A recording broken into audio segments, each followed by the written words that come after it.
Welcome into Top 5 Tuesday here on Main Street Sports Today, presented by the Tennessee Orthopedic Alliance of Columbia. I'm Maurice Patton, along with Wade Neely here for the next couple of hours as we talk a little national championship hoops, among other things. As much going on off the floor as on, but big show today, Wade, but I want to mention, obviously, the men's national championship game took place last night, and I woke up this morning and somebody had posted on Facebook. I had to Google the score because nobody's posting about it. In sharp contrast to the women's game on Sunday, I guess, and the 8:20 start Central Time of UConn and Purdue. I'm not sure how many people made it to the end. Yeah, I don't know that a lot of folks did. And the other thing, too, is anybody that was, the fatigue, if there was a fatigue factor, if everybody's like, well, I'm only going to watch one of these two. Sorry, man, you were second to market last night. So everybody that was only going to tune into one of the two already got their fill on Sunday. So I ended up watching it, not actively watching the second half because, it was a real dud in the grand scheme of things. And the ladies stole the show yet again. They feel like they stole the show the whole tournament, and they did it with the finals as well. Absolutely. We're going to talk a little bit more about that later in the show. I'm sure we'll touch on it some with our guest this hour, as Blake Lovell from Southeastern 14 checks in with us. I'm sure that's not all we'll be talking about with Blake. There's a lot going on, slowly, but going on. Mm-hmm. And in the 3 o'clock hour, we will be joined, as we typically are on Tuesdays, by the Blue Raider voice, Chip Walters. Busy weekend coming up over at MTSU. Looking forward to talking to Chip about what all will be happening over there. And we got some good news. We being me and Wade as Blue Raider grads, got some good news out of the portal here not too long ago. So we'll be checking in with Chip on that as well. Obviously going to talk a little Braves. Another exciting game last night. Outcome wasn't exactly what we wanted, but wasn't from a lack of trying. Exactly. And, Pred's got a big game tonight. Going to talk about that as well. And with last night's men's national championship outcome, our Top 5 Tuesday, presented by Mid-South 5 Fitness, will be top college sports dynasties. Wade and I will weigh in on what we think those are. So again, big show. Looking forward to this next little bit. Right now, though, we should give you, with no further ado, yesterday's results and today's tentative schedule in light of the weather on the rundown. This is the rundown.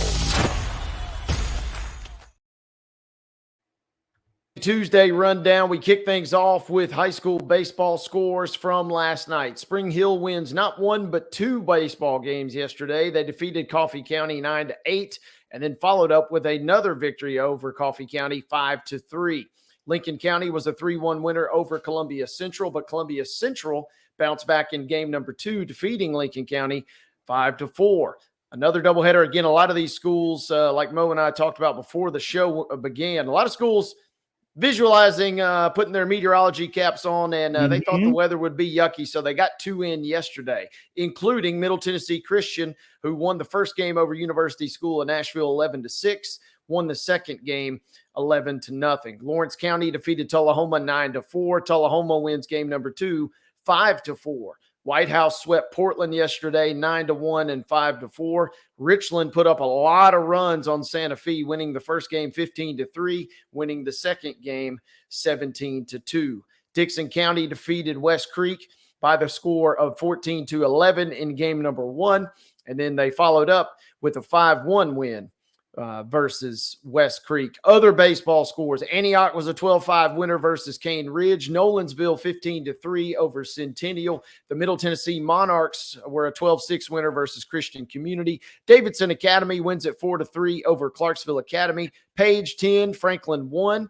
Friendship Christian a 7-0 win over Mount Juliet Christian. Columbia Academy shut out Grace Christian Franklin. 5-0 was your score there. 5 runs for Macon County, just 1 for Greenbrier in the win for Macon County. 9-0 Gallatin knocking off Hendersonville yesterday. Hillsboro defeats Hunters Lane 13-0. Hume Fogg defeating Glencliff 15-0. Independence wins a nail-biter 5-4 over Brentwood last night. Overton wins 11-1 versus McGavock. Stewart's Creek 13-1 winner versus Laverne. Lawson 10, Maplewood nothing. Mount Pleasant was shut out by Loretto. The Mustangs win at 16-0 last night. Montgomery Central 9-0 win over Fairview. Franklin County defeats Murfreesboro Central Magnet. 6-2 was your final there. Good Pasture 11, Nashville Christian 1. It was Riverdale 4, Blackman 2, Summit 3, Ravenwood 0. Station Camp knocking off Watertown 7-0. Webb School defeats Providence Christian 8-7. White House Heritage 11-1 win over Westmoreland. Wilson Central wins a close one 2-1 over Oakland last night. And final baseball score, it was Greenbrier 6, Macon County 2. In softball action on Monday, Clarksville Christian with a 12-2 win over Franklin Road Christian. Waverly with a 4-2 win over Creekwood. Eagleville Edge Summertown 9-8. It was Davidson Academy doubling up Ezel Harding 6-3. Forest with a 7-3 win over Riverdale. Friendship Christian defeated Nashville Christian 7-3. Gordonsville Blank Green Hill 5-0. It was Overton 10, Lawson 6. Middle Tennessee Christian with a 5-4 victory over Grace Christian of Franklin. Tullahoma blanked Murfreesboro Central 15-0. Also, Station Camp blanked Gallatin 15-0. Summit with an 11-1 win over Independence, and it was Clarksville 4, Rossview 3. Major League Baseball results last night. The Mets with an 8-7 win over the Braves as Atlanta stranded the tying run at second base to end that ball game. The Astros figuring out how to win games without pitching shutouts, defeating Texas 10-5 to get a split in that series in Arlington. Baseball schedule for today. Again, check your local listings because I'd not be surprised if a number of these do not get played. But what we've got is Hillsboro is at Hunters Lane at 4 o'clock. Also, Lawson is at Maplewood at 4. Cane Ridge and Antioch are supposed to play at 4 at Antioch. Donaldson Christian set to host Ezel Harding at 4:30. Also at 4:30, you've got Pope Prep at Father Ryan. Battleground Academy at Franklin Road Academy. Nashville Christian at Good Pasture. And Ensworth at Lipscomb Academy. Wade. Yes, sir. 5 p.m. baseball. NBA is at CPA this evening. 5:30 tonight. East Robertson is at Joe Burns. Trousdale County is at Liberty Creek. Henry County will travel to Clarksville for a 6 p.m. showdown. Smyrna is at Cookeville this evening. Culleoka traveling to Cornersville. Clarksville Academy is at Davidson Academy. Moore County is at Eagleville. Cheatham County travels to East Hickman. Stewart's Creek will travel to Laverne tonight. Loretto visiting Mount Pleasant this evening. Rockvale is at Siegel tonight at 6 p.m. Independence tonight. These are 6:30 games now. 6:30 tonight. Independence is at Brentwood. Kirkwood is at Clarksville Northeast. Grace Christian Franklin at Columbia Academy. Page is at Franklin. Murfreesboro Central Magnet traveling to Franklin County tonight. Don't have a start time listed. Presumed 6:30, but again, double check everything before you head out tonight. Harpeth is at Hickman County. John Overton set to travel to McGavock. Centennial is going to visit Nolansville tonight. Providence Christian will have Webb School come to town this evening. Summit is going to travel to Ravenwood tonight at 6:30. White House Heritage visiting Westmoreland. Franklin Christian at Zion Christian this evening. 7 p.m. starts. Fairview set to host Montgomery Central. Green Hill is hosting Beach. Lebanon is on the road at Wilson Central. Rossview is on the road tonight at Station Camp. Same situation for softball, folks. Make sure you check your local listings before you head out. But games that are scheduled to start at 4:30 include Friendship Christian at Clarksville Academy, Mount Juliet Christian at Davidson Academy. Franklin Road Academy set to host Middle Tennessee Christian. Pope John Paul II is at Harpeth Hall. MLK will visit Lawson tonight at 4:30. John Overton is at McGavock. 5 p.m. window now. Lewis County is set to visit Mount Pleasant. Zion Christian is at Perry County. Loretto is set to travel to Summertown. Ravenwood set to travel to Summit. Fairview at Waverly this evening. Culleoka will entertain Spring Hill. East Robertson going to entertain Springfield. I think I got that right. Good Pasture is at Ezell Harding. Macon County at Greenbrier this evening. 5:30 starts for these folks. Brentwood at Centennial. Independence at Franklin. Cannon County is at Murfreesboro Central Magnet. Riverdale headed to Siegel tonight. And Glencliff is at St. Cecilia Academy. At 6 o'clock, again, check your local listings, but Oakland is scheduled to play at Blackman, Columbia Academy hosting Dixon County, and Laverne is at Cookeville. Also at 6, Gallatin travels to Mount Juliet. Cornersville is at Santa Fe. At 6:30, Lebanon hosting Wilson Central, Stewart's Creek hosting Smyrna, Columbia Central traveling to Warren County. At 7, Rockvale is at Forest in the Battle of the Rockets, and Huntland plays at Eagleville. Not sure what time on that one, if at all. On the pitch, 4:30, Christ Presbyterian Academy boys travel to Ensworth. Also, McGavick is at Overton. At 5 o'clock, Columbia Academy is at Battleground Academy. Excuse me. Brentwood Academy hosting Montgomery Bell Academy. Riverdale goes to Cascade. Davidson Academy is at Ezell Harding. Middle Tennessee Christian goes across town to Providence Christian. Well, not really across town. They're both on the east side. Anyway, Clarksville is at Springfield at 5. Friendship Christian goes to Clarksville Academy at 5. At 5:30, more rocket on rocket crime as Rockvale travels to Forest. Lawrence County is at Murfreesboro Central at 5:30 as well. At 6, at Siegel at Gallatin. Donaldson Christian traveling to Good Pasture. Harpeth hosting East Hickman. Spring Hill goes to Lincoln County. Cheatham County travels to Montgomery Central. Smyrna hosting Lebanon. Culleoka is at Wayne County. At 6:30, Watertown goes to Macon County. 7 o'clock, first touch for Kirkwood at Clarksville Northeast. Also, Warren County at Columbia Central. White House at Greenbrier. Independence hosting Brentwood. Centennial traveling to Page.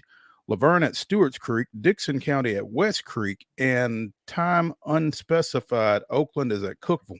In the association, the Spurs will be at the FedEx Forum taking on the Memphis Grizzlies. That's a 7 o'clock tip. You can see it on Bally Sports. Also at 7, the puck drops at Bridgestone Arena as Winnipeg visits the Nashville Predators. Major League Baseball, the Mets and Braves continue their series at Truist Park.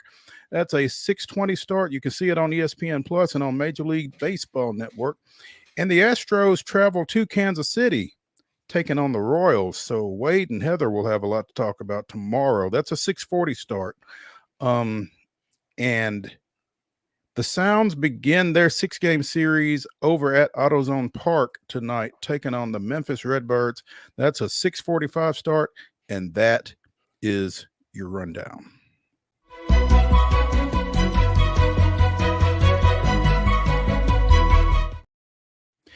Top story brought to you, as always, by Piggly Wiggly over in Neely's Mill in Columbia. Be sure and check out their delicious daily deli lunch options. Also, their hand-cut meats, and everything is cost plus 10% at the cash register. So, Piggly Wiggly, Neely's Mill, Columbia, bringing you our top story.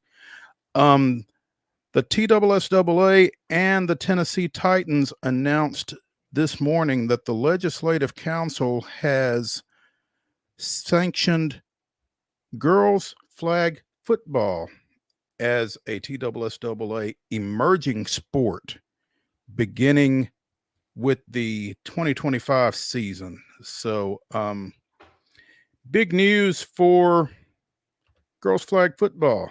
You know, we mentioned that the Williamson County League open play, I guess 3 weeks ago, they had their second week of competition this past weekend. Coverage, by the way, at mainstreetmurray.com on that. But you've also got Metro Nashville. You've got Clarksville, Montgomery County playing. Checked in with Josh Corey of the Titans. You've got a couple of leagues starting up this year in East Tennessee, one down in Hamilton County and one with Stone Memorial, Cumberland County, and a couple of other schools over around the Cumberland Plateau. So girls flag football starting to catch hold, and the TSSAA recognizing that. Legislative Council sanctioned girls flag as an emerging sport, meaning 15% of TSSAA members are either currently participating or committed to participation once sanctioned. And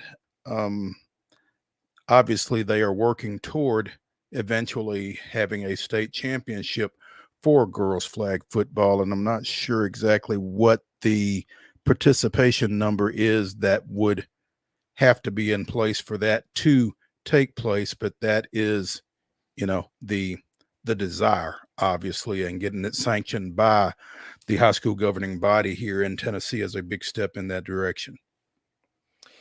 Yeah, this is big news, and it's interesting. Obviously, we've been running down the scores the last couple of weeks, and we talked about how this was gaining so much momentum and picking up so much steam that we were just kind of almost wondering when the shoe might drop, as it were. And so, getting tagged with that emerging sport, I think this is a great story, obviously. And I'm kind of like you, and I've worked in the NAI for a number of years, Mo, and they have done this as well. Sports like cheerleading and a few other sports, they kind of tag them with that emerging. And you, at least at the NAI level, they would even conduct full-on championships for those emerging sports. But then, you're working toward a year or two down the road before you really flip the switch. And so that's my immediate question is this is great, but I'm really just kind of wondering when I could get my popcorn and, sit back and actually watch a full-on championship, because I think this is nothing but exciting news. It absolutely is. And I saw a tweet one day last week and meant to mention it and neglected to do so, but I'm trying to find something here real quick. I believe, yeah, here we go. Alabama State is adding women's flag football. Would become the first HBCU to do so. They're adding it for the 24-25 season.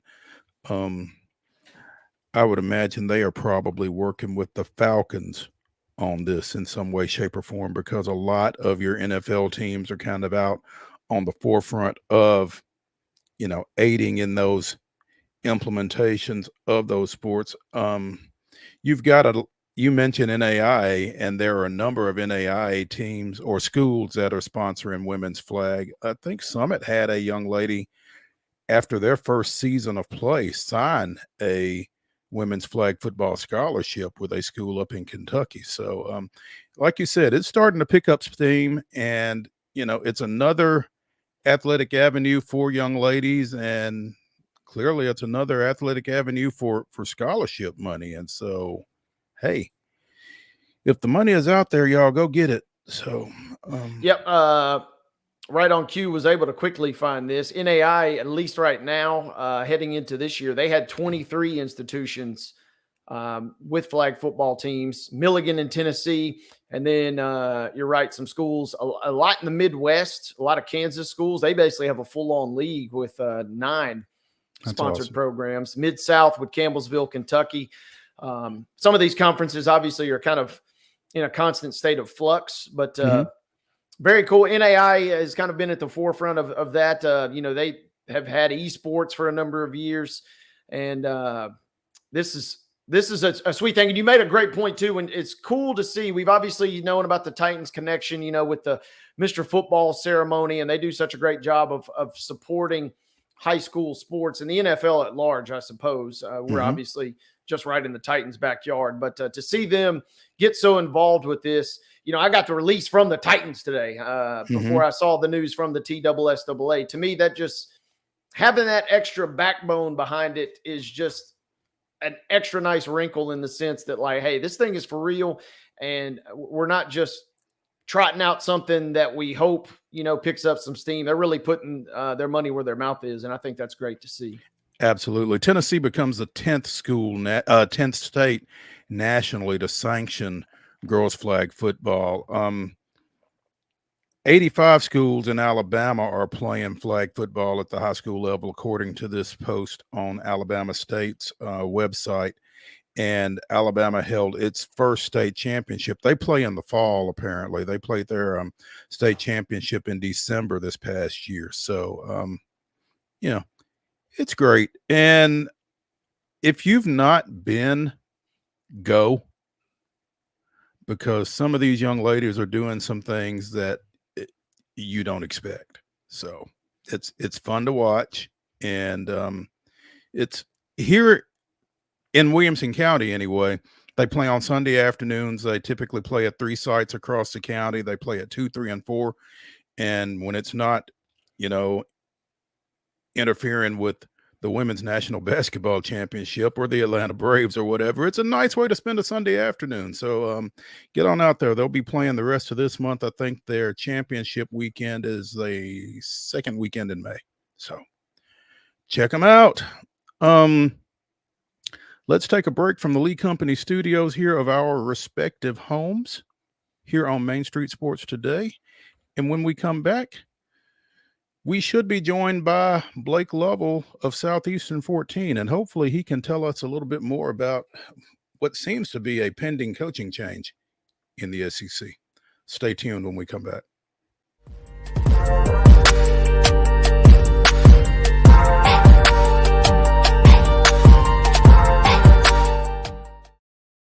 Nashville Sounds Baseball is back in Hit City for the 2024 season. Spend your nights and weekends at the ballpark with weekly giveaways, fireworks shows, throwback deals, live music, and more. Top talent will take the field at First Horizon Park against the AAA Minnesota Twins, Baltimore Orioles, Atlanta Braves, St. Louis Cardinals, Cincinnati Reds, and more. Tickets start at just $10 and are available now at NashvilleSounds.com. We will see you in Hit City. Whether you're an athlete or a weekend warrior, when it comes to your performance, don't settle for anything less than excellence. We're proud to announce that Mid-Tennessee Bone and Joint Clinic is now Tennessee Orthopedic Alliance of Columbia, where we are redefining sports medicine and orthopedics. Tennessee Orthopedic Alliance's team of expert sports medicine physicians understands the unique demands of your body. TOA Columbia specializes in personalized orthopedic care, offering state-of-the-art treatments for everything from sports injuries to joint replacements. Learn more at toacolumbia.com. With Lee Company technology, the best handymen are hands-off. Lee Company techs have been using visual findings and other smart technology tools for years to add transparency and virtually take customers along. You see what we see, whether we're in a crawl space or on a roof. With Lee Company, technology helps us help you, no matter what's happening in the world or at your house. Jones & Lang Sporting Goods here in Columbia has been outfitting teams, officials, and anybody else from T-ball to college for 50 plus years. Be sure and check them out at 931-388-8060 or online at jonesandlang.com. Jones & Lang Sporting Goods, the look of a winner. Zion Christian Academy, zioneagles.org or 931-388-5731. You can schedule your appointment. Go tour their campus. It is beautiful over there, and you're definitely going to want to see it. Again, it's zioneagles.org. Give them a call, 931-388-5731, and schedule your tour today. Custom Stone Handler supplies over 600 distributors and suppliers with quality stone products. Along with River Stone, we produce and distribute over 100 building, landscape, and other bulk products. Our goal is to provide quality products, service, and partnerships to ensure our customers' success. We firmly believe that the measure of any person or company is how they treat other people and customers. Give them a call at 931-490-4990 or visit CustomStonehandlers.com. A game without a crowd is just a scrimmage. A performance without an audience is just a rehearsal. Without your presence, high school sports and the performing arts aren't possible.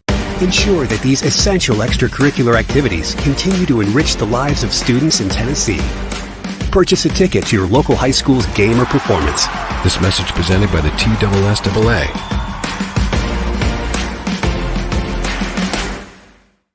Piggly Wiggly, located in Neely's Mill Shopping Center, is Columbia's locally owned and operated Cost Plus 10 grocery store dedicated to serving the community with low prices and smiling faces. Piggly Wiggly offers fresh, hand-cut meats daily as well as daily hot plate lunches from their deli counter. You're certain to see smiling faces and a helping hand when you're here at Piggly Wiggly. Come by and check out our fresh produce, high-quality meats, and more. Down home, down the street, we'll see you at the Pig.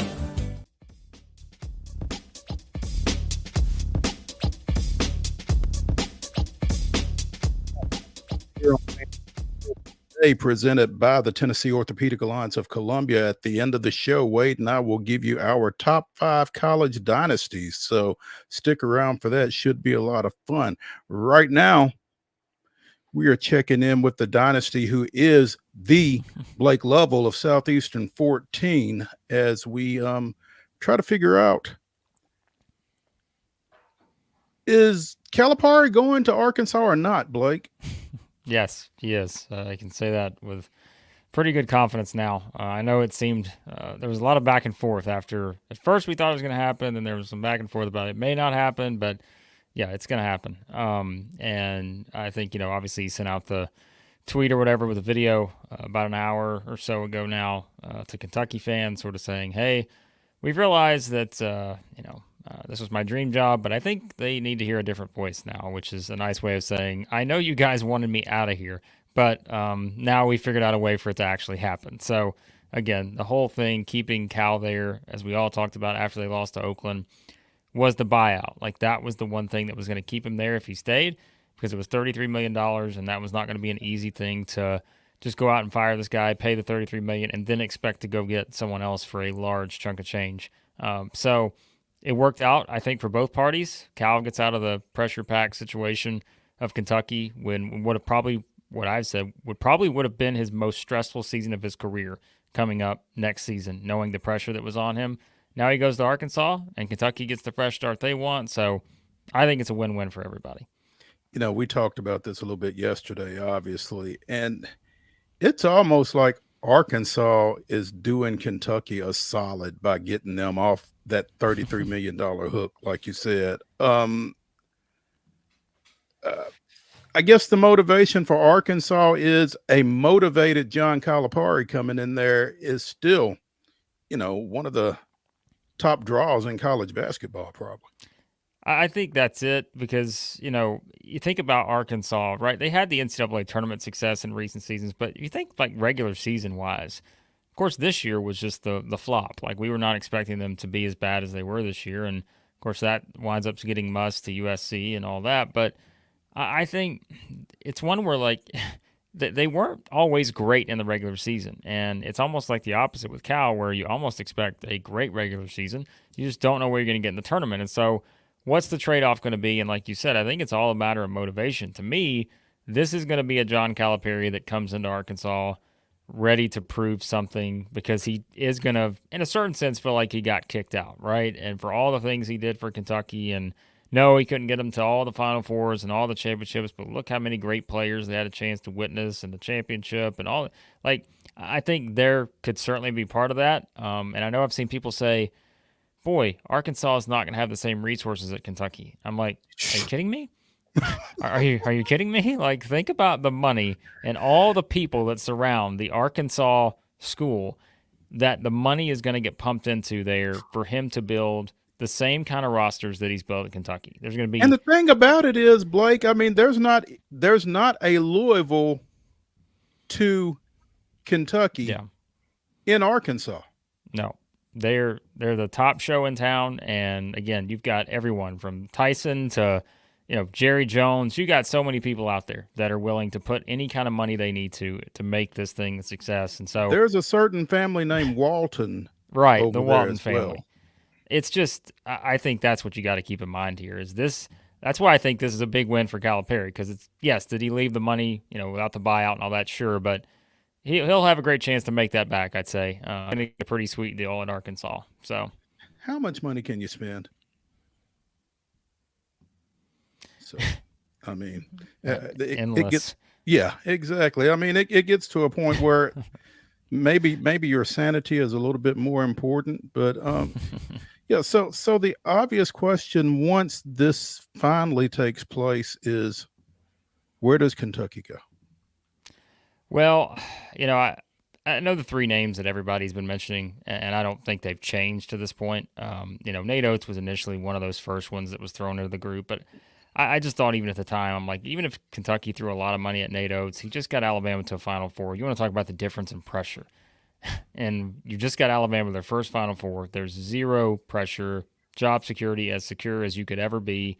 They're trying to figure out where the statue goes, right? Right. Yeah. You're about to get a statue outside, and you're going to take off for Kentucky, where in 365 days, if you've not delivered a Final Four national championship, they're going to want you out the door. I don't think that's what you want if you're Nate Oates. So of course, he put out the statement he was staying and all that. But I think the three names have remained the same. It's Hurley, who I know kind of debunked all that last night and said, rumor this, rumor that. But if Kentucky's willing to pay the money, I've said before what I think about Dan Hurley. You have to remember is this is a situation where it's all about what motivates a guy. And to me, Dan Hurley is exactly the kind of guy that could look up and say, I just won back-to-back national championships at UConn, and now I'm about to go do it at Kentucky. Like, he is that kind of guy. He's that kind of personality who says, I am willing to show you I'm going to be one of the greatest coaches that's ever been in sports by going to win the next one at Kentucky at a different school. So I would not discount that if the money's right, but we'll see if it happens. The other two are the ones I'm sure everyone's heard. Billy Donovan's name's still going to get thrown out there. I think it's probably more possible now than it would have been 5 years ago beyond that. But I just don't know if he wants to get back into this era with transfers and NIL and all that. We've always heard that. I don't necessarily know that he wants to stay in the NBA, but I think that there is... Those are the only two options. I know, it's like the only two options. It hasn't exactly gone like he wants it to more recently in the NBA, so that would be the only thing. And then the one that probably, if you connect the dots, that would make the most sense would be Scott Drew. Like, that's no-brainer there. I think a lot of people expect him to be one of the top choices, and you have a guy who recently won a national championship, has always just delivered great team after great team at Baylor for the most part, took over a complete dumpster fire there, and has been there forever. So I don't know, guys. I mean, it's always about who can handle not just the basketball success, but can you handle everything else that comes along with a Kentucky basketball job? And I always say, to me, there is 1% or less of coaches, and that may be 10 coaches in the world that could handle a job like Kentucky. Cal was one of those guys, and you got to find somebody else that's in that 10. So, well, he was one of those guys until he wasn't. Right, exactly. So that number's probably lower. So, yeah. Is there really any serious thought or consideration to the current head basketball coach at Auburn, one Bruce Pearl, in this mix? Well, it's funny you mentioned that way. That's exactly what I was going to say, because if we just said, if you have to find a guy that fits needing to not only just win, but handle the circus that can come. That's what I was thinking, exactly. Yeah, like, it's Bruce Pearl. Like, he can absolutely... Bruce doesn't handle the circus. Bruce is the circus. Hey, he would embrace that as much as anybody. Like, to me, he would embrace that more than Scott Drew. Like, he would be the kind of guy who would embrace everything that would go with Kentucky. My question is, had this happened 5 years ago, I'd have said this is probably a no-brainer, complete lock. But now it's like, okay, he's gotten the Final Four. He's kind of similar to Oates in that he's got all the job security in the world. There's no pressure there for him at Auburn. People will say, well, he didn't get past the first.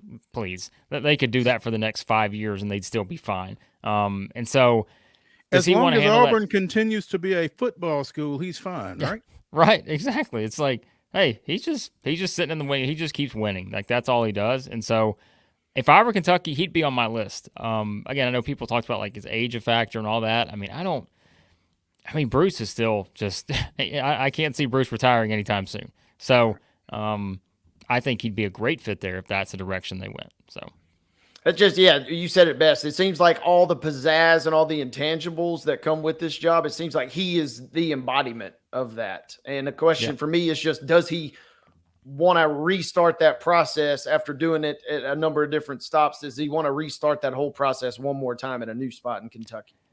Yeah, and if you remember, too, what was it?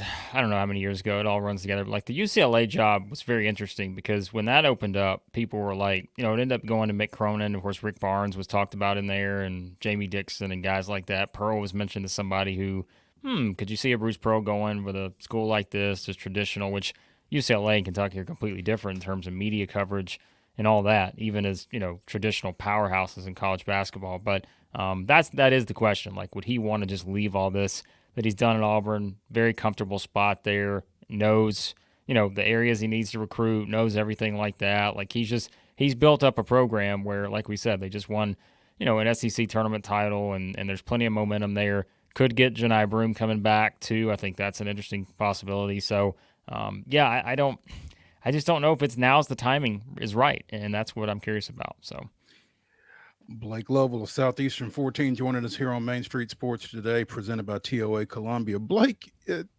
it's nothing really. But you just mentioned a name, Jamie Dixon. Has he just fallen off the face of the earth or what? I mean, he was the hot guy, like you said, 5 years ago, and he has kind of settled in at TCU and hasn't really continued that upward trajectory, I don't guess.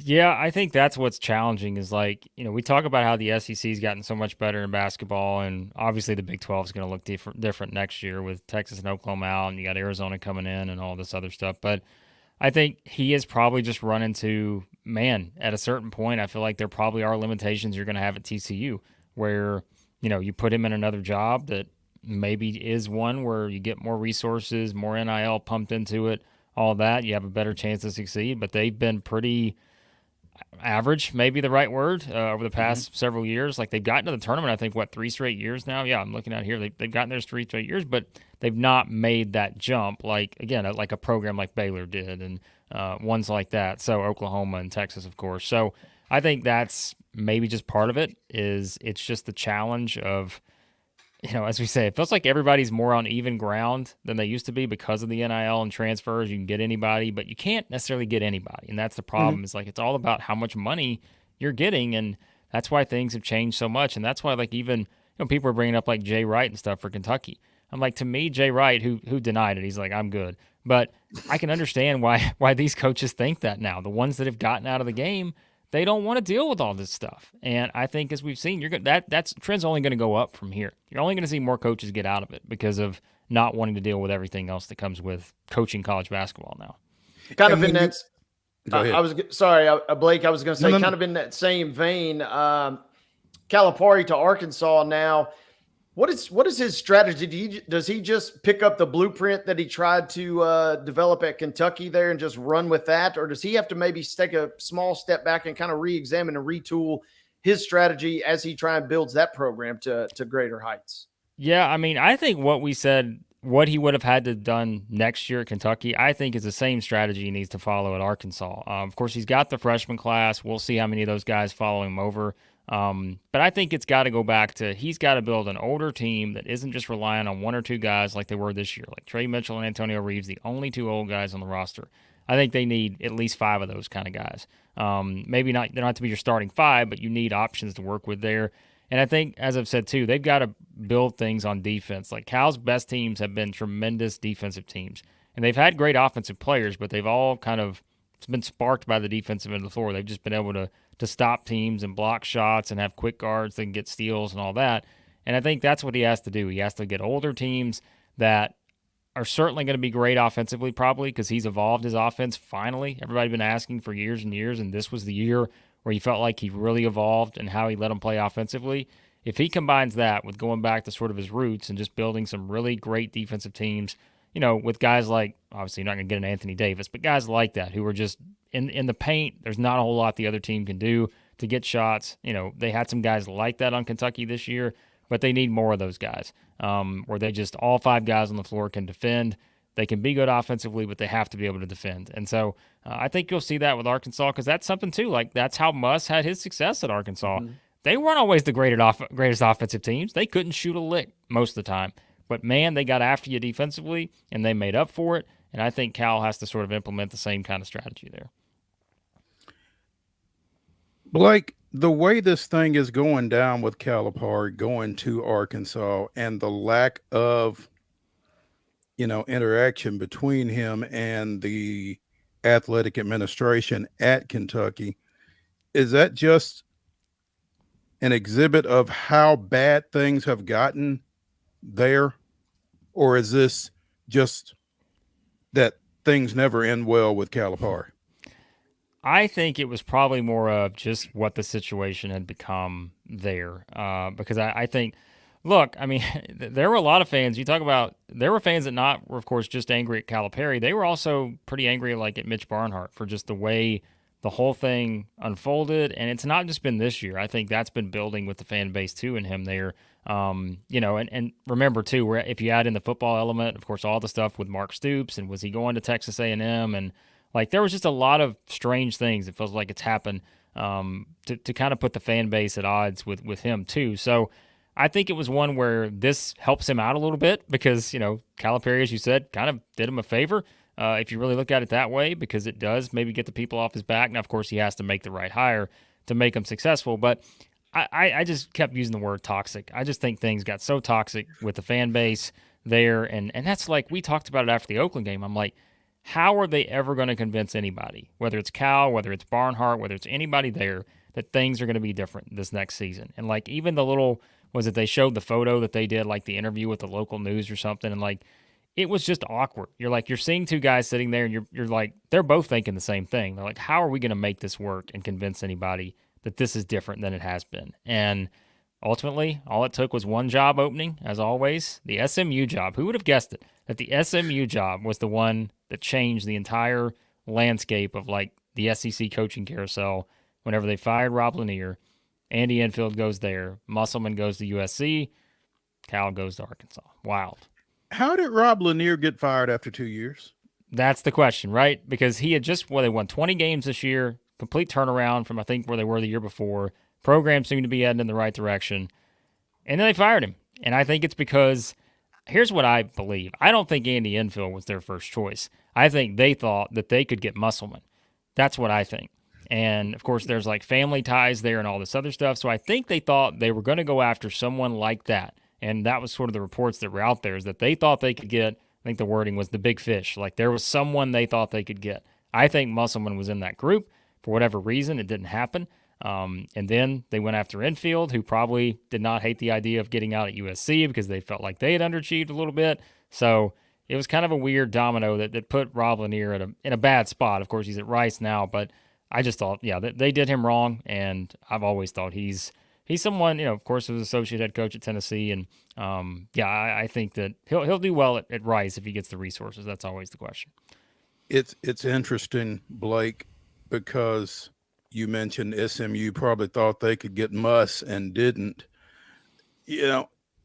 As Kentucky attacks this situation, they can't get shot down too much, can they? I mean, at some point, they've got to have a safe guy, right? Yeah, I would hope. And here's the thing. It's just these two situations are so similar to me, where I think the ADs knew there were scenarios. Of course, Barnhart, Yurachek at Arkansas, that they both knew this could happen. Because as I kept saying, like people thought after that first move is made, I'm like, we aren't even close to the end of the coaching carousel yet. Like the national championship game has not even been played. This was before the Final Four. I'm like, we still have a ways to go. Because again, all it takes is one job. And so I would think Kentucky has a couple of those candidates where they're thinking, all right, let's say Hurley is not an option. Let's say Billy Donovan doesn't want to come back to college. Let's say Scott Drew turns us down. I've got to think that's where you're looking at this and wondering, okay, is a Bruce Pearl interested? Is a next coach interested? Like Chris Beard, I don't know. Like there are guys like that out there. Are any of those guys possibilities? I would think that those are conversations that have already been had to where they feel pretty confident in that they're going to get one of those top guys, but it does seem like at least the odds-on favorite right now would probably be Scott Drew. But as I said, it's a matter of does Scott Drew want to go from Baylor, where he could be the coach for life there, and have very little media attention on him, to it just being a completely different experience in Lexington. So, before we let you go, Blake, I saw a tweet not long before we came on. Apparently, Tobey Awaka is in the transfer portal. Yeah. I mean, probably not that surprising, I guess, because if you assume Adu's coming back, I mean, you're probably looking at it and wondering. Now, of course, he could have still played these two guys together, but you wonder if it's just a playing time game. And that's the thing, right? I like in this era, anytime I see someone go in the transfer portal from like a power conference, like a place like Tennessee, I'm like, all right, he's getting offered more money somewhere else. And I just assume that has something like that is a significant part of it. Whether, again, we can say playing time, all this other stuff, but yeah, I mean, I went into this last season saying he might be the breakout player in the SEC because he was as good as he was last summer, and still did a lot of good things for him this year. But you just wonder, again, what you never know now. Like, what's the guy being offered? What is he being told about how he could get, hundreds of thousands of dollars here or whatever? And that's the way it works these days. So if you're a UT fan and you watched Creighton and you watched Purdue, Are you asking yourself if the wrong 5 went into the portal? I mean, listen, Adu did not have some of his best games, as we know.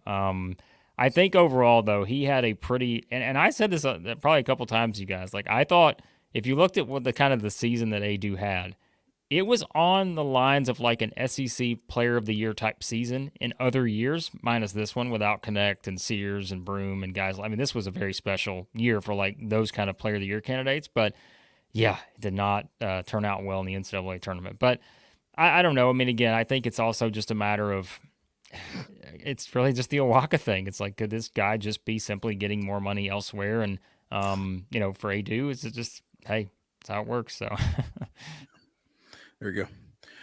Blake Lovell, Southeastern 14. You can find him on X or on Twitter, however you care to phrase it, at the Blake Lovell. Blake, always appreciate spending time with you, man. Thanks, guys. All right. When we come back here on Main Street Sports Today in the Lee Company studios of our respective homes, we will talk a little baseball. So come back after the break.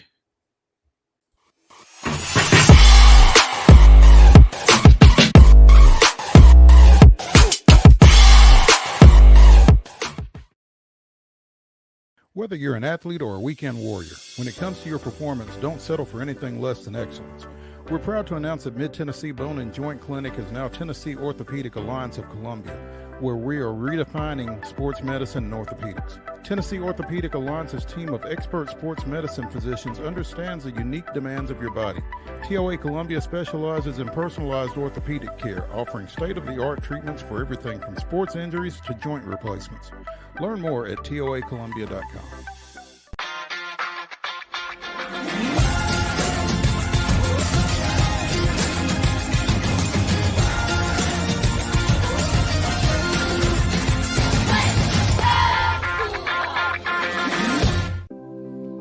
Custom Stone Handlers supplies over 600 distributors and suppliers with quality stone products. Along with River Stone, we produce and distribute over 100 building, landscape, and other bulk products. Our goal is to provide quality products, service, and partnerships to ensure our customers' success. We firmly believe that the measure of any person or company is how they treat other people and customers. Give them a call at 931-490-4990 or visit CustomStonehandlers.com. Nashville Sounds Baseball is back in Hit City for the 2024 season. Spend your nights and weekends at the ballpark with weekly giveaways, fireworks shows, throwback deals, live music, and more. Top talent will take the field at First Horizon Park against the AAA Minnesota Twins, Baltimore Orioles, Atlanta Braves, St. Louis Cardinals, Cincinnati Reds, and more. Tickets start at just $10 and are available now at NashvilleSounds.com. We will see you in Hit City. With Lee Company technology, the best handymen are hands-off. Lee Company techs have been using visual findings and other smart technology tools for years to add transparency and virtually take customers along. You see what we see, whether we're in a crawl space or on a roof. With Lee Company, technology helps us help you, no matter what's happening in the world or at your house. Piggly Wiggly, located in Neely's Mill Shopping Center, is Columbia's locally owned and operated Cost Plus 10 grocery store dedicated to serving the community with low prices and smiling faces. Piggly Wiggly offers fresh, hand-cut meats daily as well as daily hot plate lunches from their deli counter. You're certain to see smiling faces and a helping hand when you're here at Piggly Wiggly. Come by and check out our fresh produce, high-quality meats, and more. Down home, down the street, we'll see you at the Pig. We thrive under the lights. A city of performers. Putting on one heck of a show. Headlining night after night. Welcome to Smashville.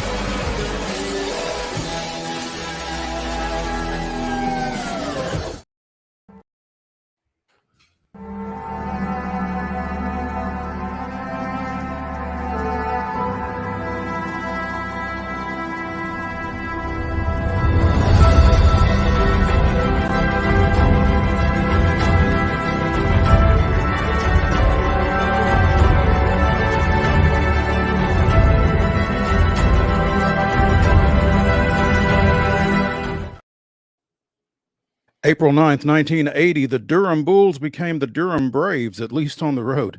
2 days before their season opener, the Bulls' home uniforms got stolen. The team decides to wear their road uniforms at home and is sent a set of road uniforms from its parent club, the Atlanta Braves, by Braves minor league director Hank Aaron to wear for away games.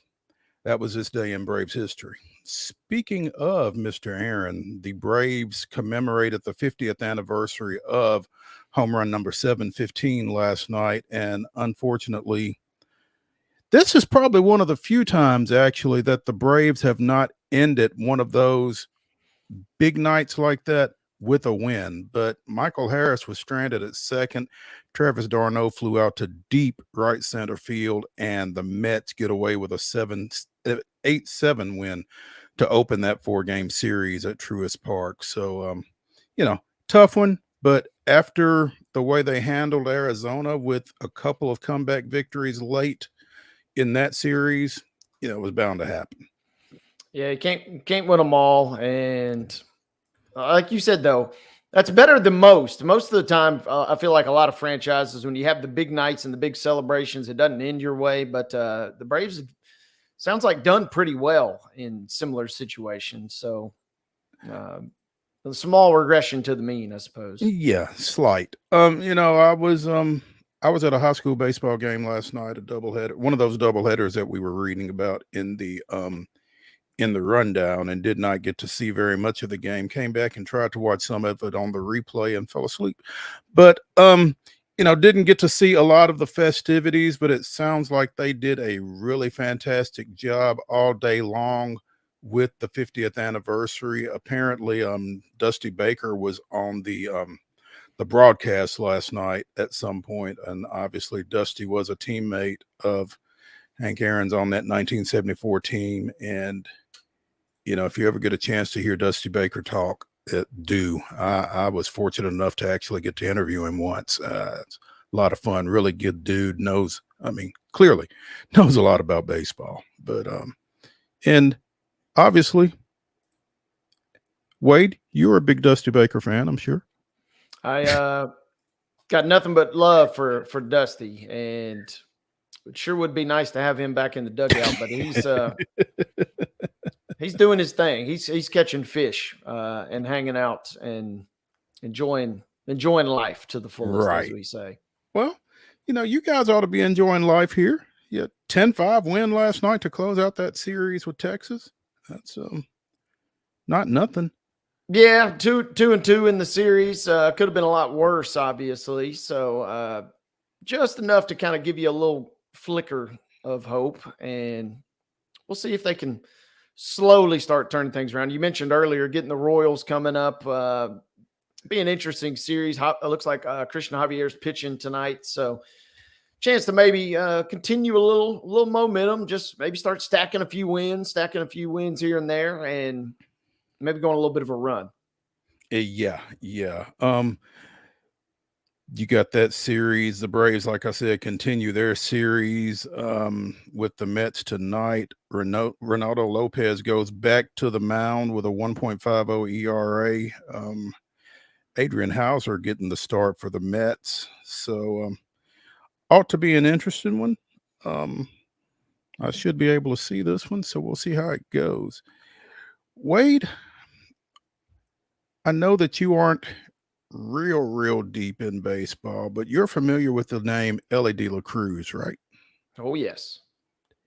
Well, he made himself even more familiar last night, becoming the first player with an inside the park home run and a conventional home run in almost 3 years as Cincinnati defeated Milwaukee 10-8.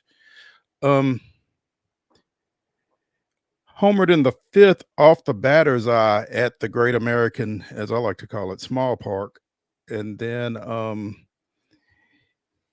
hit one that Sal Frelick dove for and missed in center field, and it went all the way to the warning track. And when you see outfielders running with their backs to you, that's never a good sign for the defense. And the way De La Cruz runs, he There was no question he was going for all four, and he got them. So 3 for 4 with a pair of home runs, 4 runs scored, 2 RBIs, and a stolen base for Mr.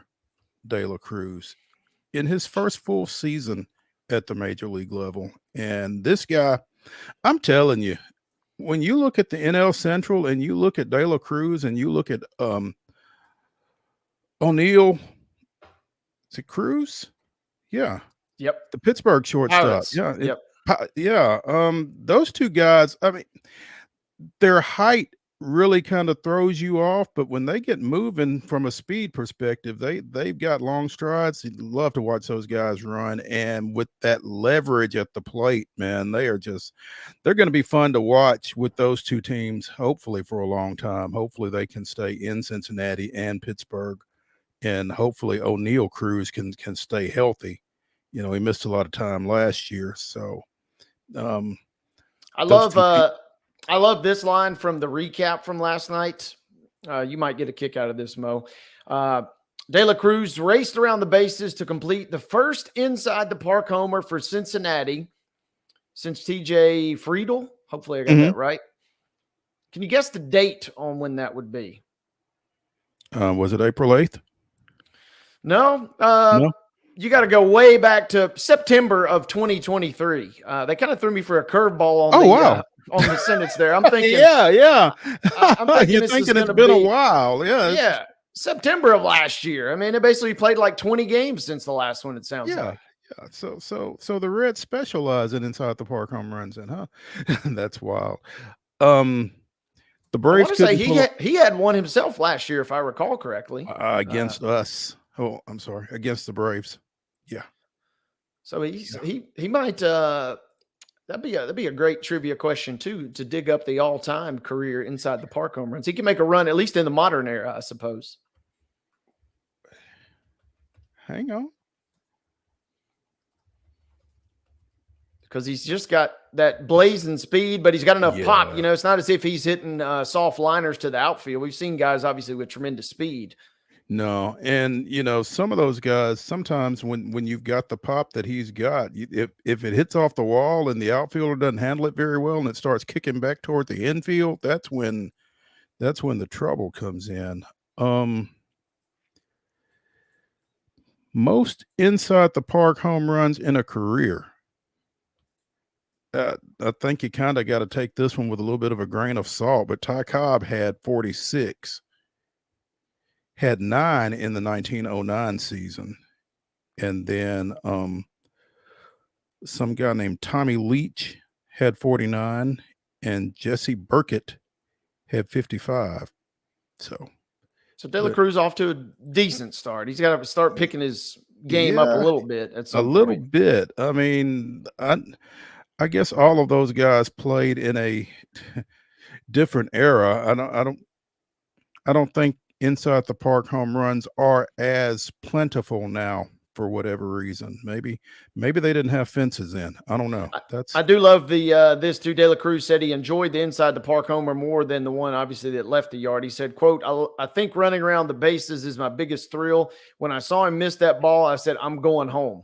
It's my mentality. I'm always thinking about that extra base, and that's what makes him so fun to watch, in my opinion. He is wide open 100% of the time, man. It's he might be one of my favorite non-Braves to watch. He's a lot of fun, and he has a lot of fun. San Diego completed their comeback, got down 8-0 against Chicago, came back for a 9-8 victory. Fernando Tatis with a 2-run home run to put the Padres on top for good in that one. So Cubs going to Cub. As we said, the Sounds start their 6-game series down at AutoZone Park tonight against the Memphis Redbirds. This might be the earliest that Nashville and Memphis have played in quite a while. I don't remember them ever having played in April. So this is fun. Hopefully we will have Jeff Hem on Friday, as we typically do when the Sounds are on the road, to catch us up on how they're coming along to this point. So looking forward to that. When we come back to the Lee Company studios here on Main Street Sports Today, presented by TOA of Columbia, we will be joined by, speaking of radio voices, the Blue Raider voice, Chip Walters, joins us. Stay tuned.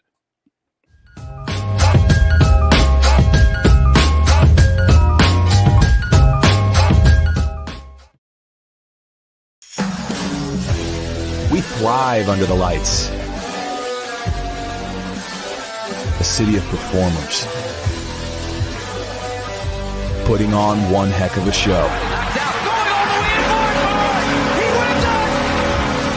Headlining night after night. Welcome to Smashville.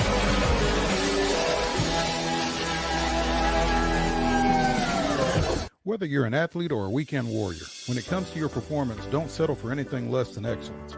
We're proud to announce that Mid-Tennessee Bone and Joint Clinic is now Tennessee Orthopedic Alliance of Columbia, where we are redefining sports medicine and orthopedics. Tennessee Orthopedic Alliance's team of expert sports medicine physicians understands the unique demands of your body. TOA Columbia specializes in personalized orthopedic care, offering state-of-the-art treatments for everything from sports injuries to joint replacements. Learn more at toacolumbia.com. With Lee Company technology, the best handymen are hands-off. Lee Company techs have been using visual findings and other smart technology tools for years to add transparency and virtually take customers along. You see what we see, whether we're in a crawl space or on a roof. With Lee Company, technology helps us help you, no matter what's happening in the world or at your house. Jones & Lang Sporting Goods here in Columbia has been outfitting teams, officials, and anybody else from T-ball to college for 50 plus years. Be sure and check them out at 931-388-8060 or online at jonesandlang.com. Jones & Lang Sporting Goods, the look of a winner. Zion Christian Academy, zioneagles.org or 931-388-5731. You can schedule your appointment. Go tour their campus. It is beautiful over there, and you're definitely going to want to see it. Again, it's zioneagles.org. Give them a call, 931-388-5731, and schedule your tour today. Piggly Wiggly, located in Neely's Mill Shopping Center, is Columbia's locally owned and operated Cost Plus 10 grocery store dedicated to serving the community with low prices and smiling faces. Piggly Wiggly offers fresh, hand-cut meats daily as well as daily hot plate lunches from their deli counter. You're certain to see smiling faces and a helping hand when you're here at Piggly Wiggly. Come by and check out our fresh produce, high-quality meats, and more. Down home, down the street, we'll see you at the Pig. Nashville Sounds Baseball is back in Hit City for the 2024 season. Spend your nights and weekends at the ballpark with weekly giveaways, fireworks shows, throwback deals, live music, and more. Top talent will take the field at First Horizon Park against the AAA Minnesota Twins, Baltimore Orioles, Atlanta Braves, St. Louis Cardinals, Cincinnati Reds, and more. Tickets start at just $10 and are available now at NashvilleSounds.com. We will see you in Hit City.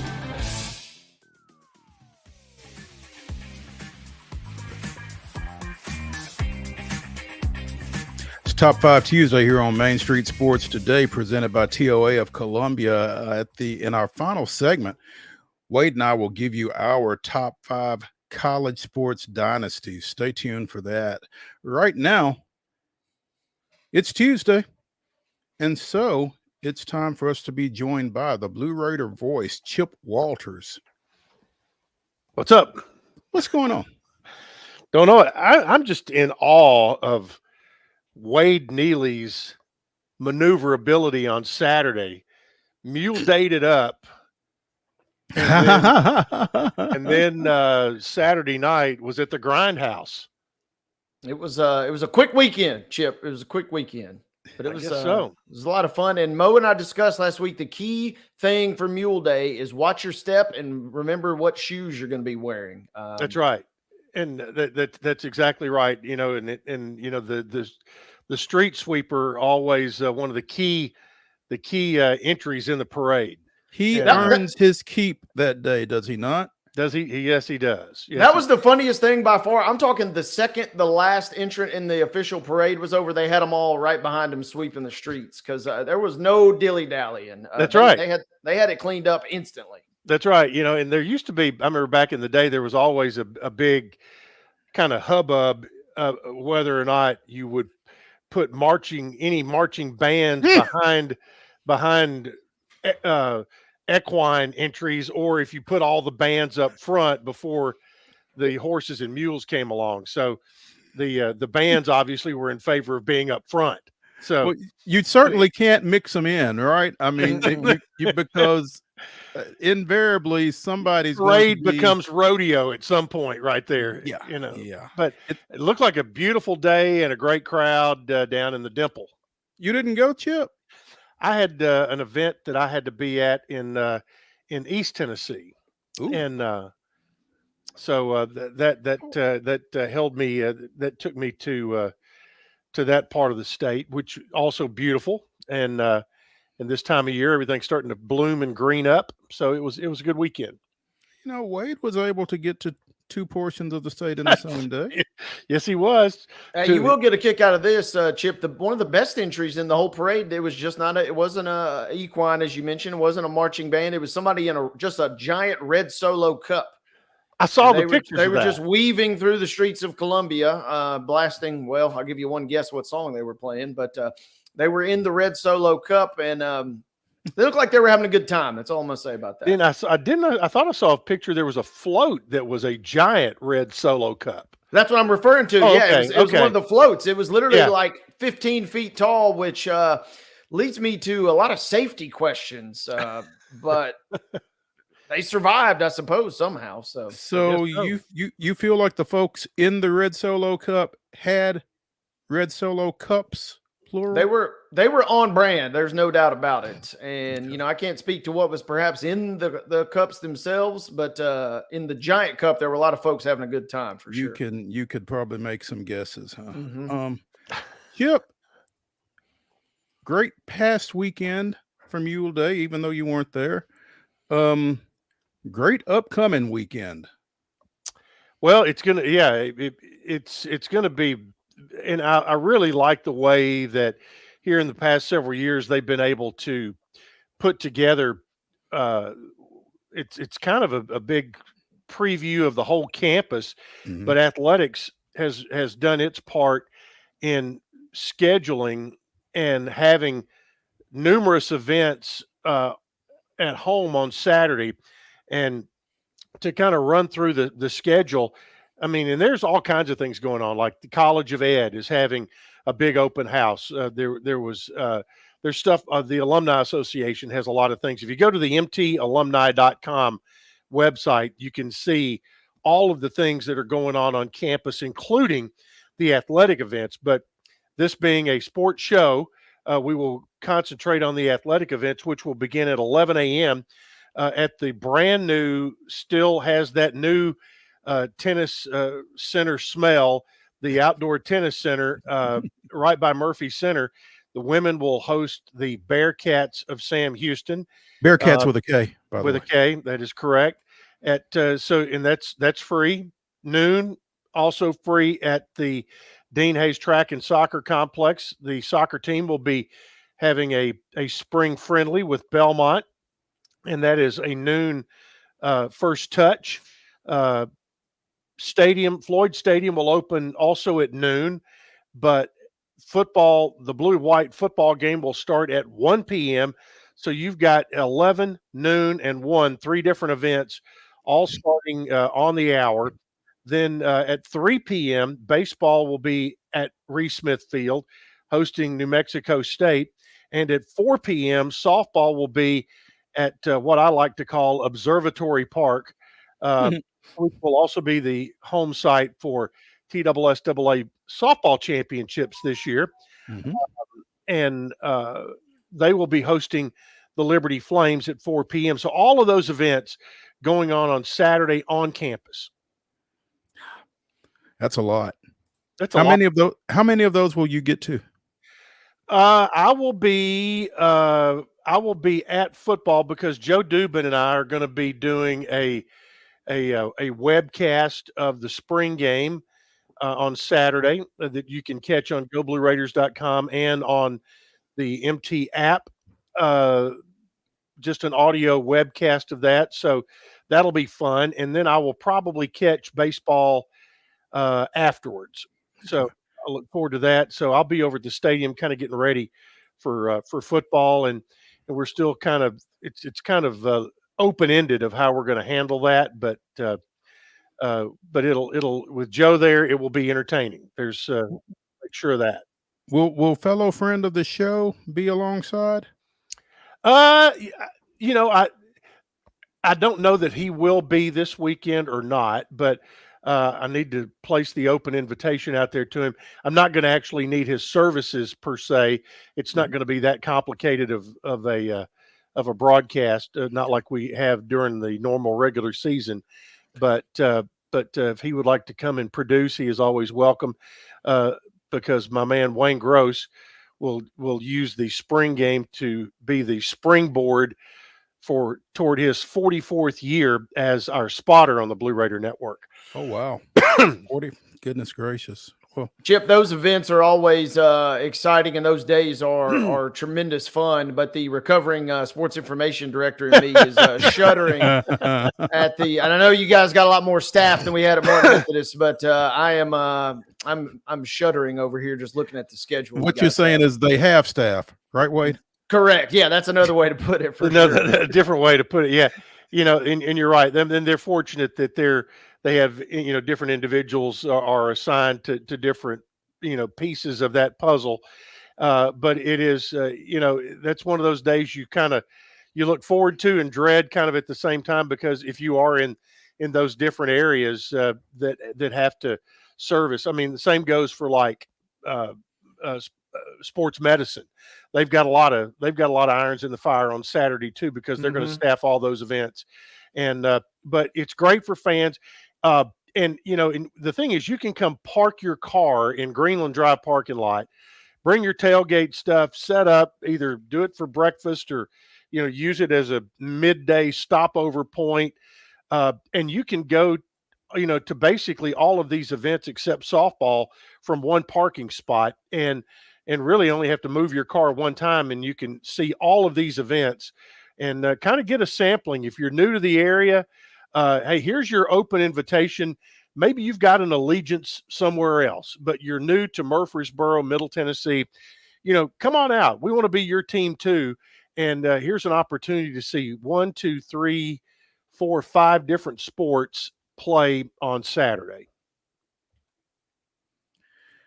Sounds fun and tiring and exciting and all of those other things. But, the blue-white game, Chip, I guess the draft for those rosters was held last week, and Robert Frazier is one of the honorary coaches, and the other honorary coach just doesn't seem to stick in my mind. Brett Bush.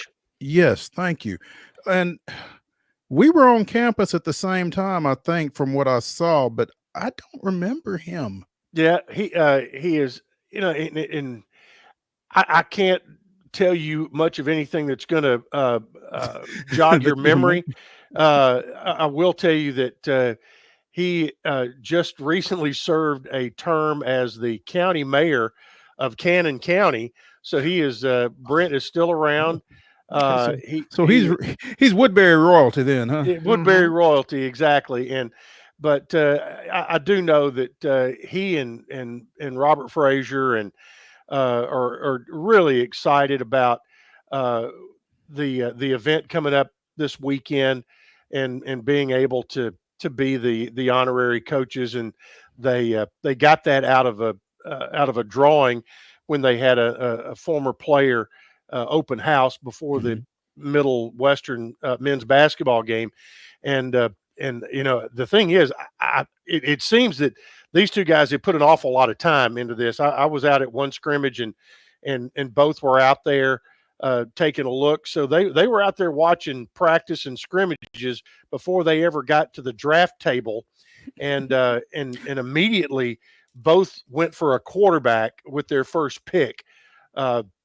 The blue team chose Nick Vattiato, and all the blue team has 6 different returning starters from last year, including Vattiato and Holden Willis, which I think that's a pretty strong 1-2 punch offensively. The white team went immediately with the quarterback from Lipscomb, who came in from the junior college out in California, Luther Richardson. And that guy can swing it, Chip. Yes, he can. And that's going to make things really interesting. And I think he will make Nick Vattiato better, and the competition with Vattiato will make Luther Richardson better, and also give Middle an obvious big play threat. The blue squad will have, we mentioned 6 returning starters. The white team has 3 returning starters, including Julius Pierce up front, Mateo Guevara, who is a lineman. Also, a running back, Flip Cradle, is on the white squad, along with Devin Curtis, Drew Francis, and DeMonte Smith. So they both have quite a nice little nucleus of returning players. But I think one of the real things that people are going to be out this year, I think they're going to want to see some of the new faces that have been out there, and one of the real interesting things about this spring practice, guys, is that there have been 90 plus bodies out there for spring practice, which is one of the biggest numbers that I can remember in many, many years. So it's going to be, and they've been going for the most part. Saturday will be the 15th practice, and I'll say that 12 of the 15 practices will have been at 6 a.m. Basically 3 scrimmages throughout, two prior to this weekend, and this Saturday's will be the only practices in spring that will start after 6 a.m. So, there's a lot of reasons for that. I think there's a discipline factor. There's a factor of, okay, who really wants to be here? Mm-hmm. You can learn a lot through that. So, I think there are many reasons that Coach Mason decided to do that. Chip, how live will things be Saturday? That'll be a good question. I think that's part of that we'll learn as we go. We've been told it's going to be a regular game, but I cannot imagine, in particular, the quarterbacks being completely full go in the run game. I would say they might have different color jerseys on, whether it's a red or a green or whatever, to keep hands off of them completely. But they've been getting after it now for about this will end up being probably close to 8 to 10 practices in full gear.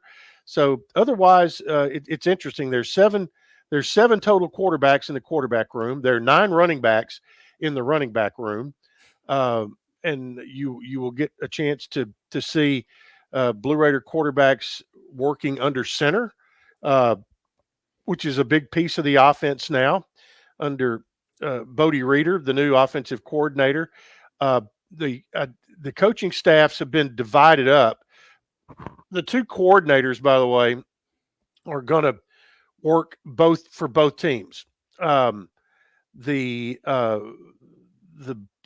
blue team is going to be Robert Frazier's the head coach, Bryce Lewis, Vernon Hargraves, Bryce Lewis, the secondary coach, the defensive line coach, Vernon Hargraves, Cornelius Williamson, Kendall Simmons, and Josh Wegerson, the defensive GA, will be there. Brian Stewart will work for both teams. Bodie Reeder will work for both teams, and Luke Pascal, the special teams coordinator, will work for both teams. AJ Rising, Joe Gans, Calvin Lowry, former Titan running back, Josh Smith, and Tyler Monaco, along with Bayer Hunter and Max Arnold, will be on the other side. So that's the coaching staffs have been divided up. So it's going to be I think they will do a lot of things to make it fun, and we probably won't know all the rules and scoring rules until we get out there on Saturday. But that'll be at 1:00. Some of those rules will probably be made up as you go as well. Chip Walters, the Blue Raider voice, joining us as he does virtually every Tuesday on Main Street Sports Today, presented by TOA of Columbia. Chip, is there any word on the MTSU Vanderbilt baseball game tonight? Well, it was moved up to 4:00 yesterday. They made that move. I was just getting ready to check Twitter myself to see Mr. Palmer was on the bus and they left at 1 o'clock and said there was no rain. And right now it's not raining in Murfreesboro. So I think, I-40 area and up is okay. So hopefully they're going to get that in at 4 o'clock. Well, we all know Tim Corbin doesn't like to cancel. So if there's any way to play it, they will. And they did bang the Western Kentucky game last week. So it'd be tough to think he's going to cancel 2 midweeks in a row. So Blue Raiders, Commodores at Hawkins Field at the top of the hour here, as Middle looks to build on a streak after snapping an 8-game skid. Yeah. With Sunday's win down at La Tech. Yeah, and I was talking to Mr. Palmer about the weekend, and you won the last game of the series, but the first 2 games didn't go your way, but were both very, very close games against a good opponent. And Mr. Palmer, he's called the old pro for a reason. Mm-hmm. He said that the pitching was much better, and as a team played much better defensively.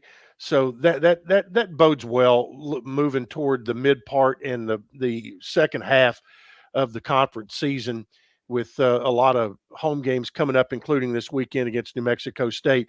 The thing is, Briggs Rudder has dipped below 400, so we've got to get him out of his slump. And he was leading the conference in hitting, but he has dipped below 400 now, and in a bit of a Briggsy slump, if you want to call it that. But he'll be just fine. And these young arms are getting better. You've had a young guy get a no-hitter. You had a young pitcher on Sunday go 7 in a starting role. So I think there's some good signs there. This team is going to be a work in progress all year. And Jerry Myers is not afraid to go out and go to the bullpen at any time.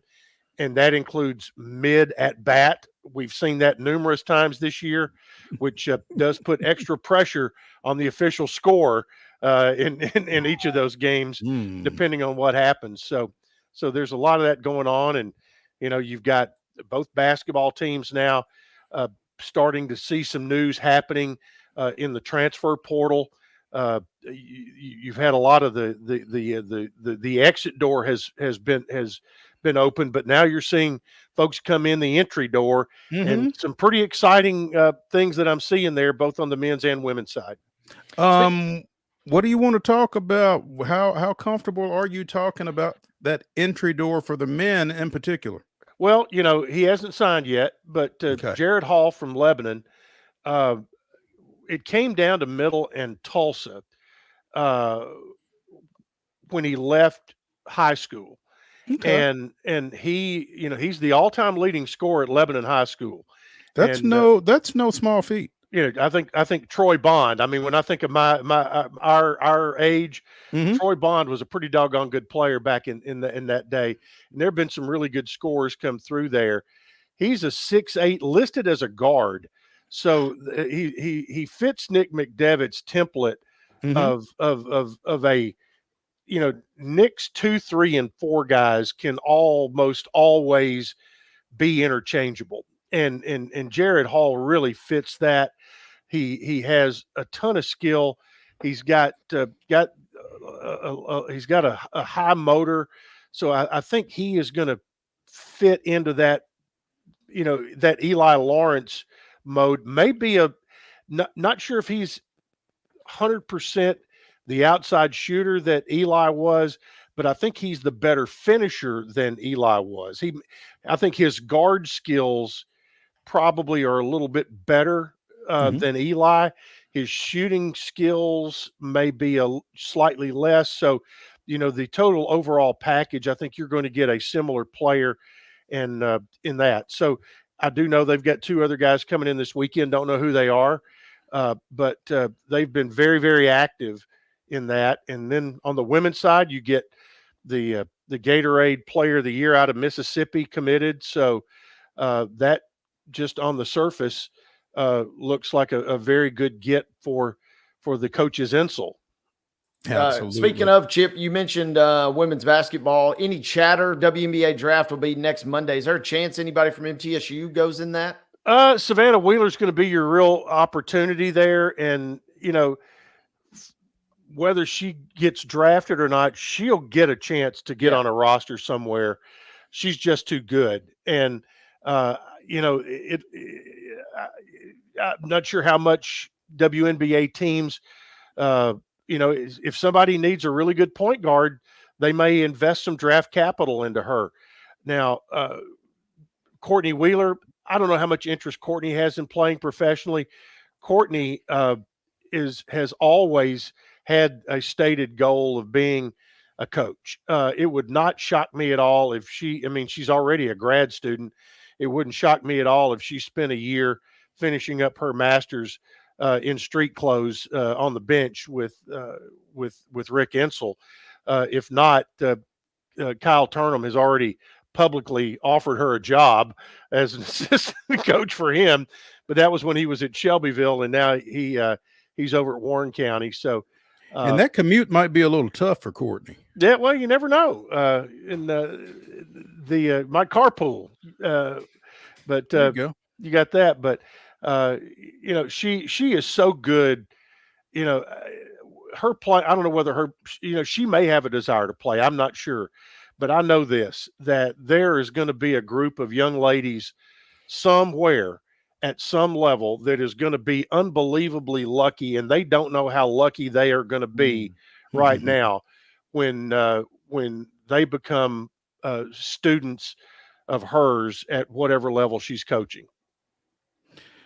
Chip Walters, the Blue Raider voice, joining us here on Main Street Sports today, presented by TOA Columbia, as he does almost every Tuesday. Unless I don't. Unless you don't. Chip, we appreciate it.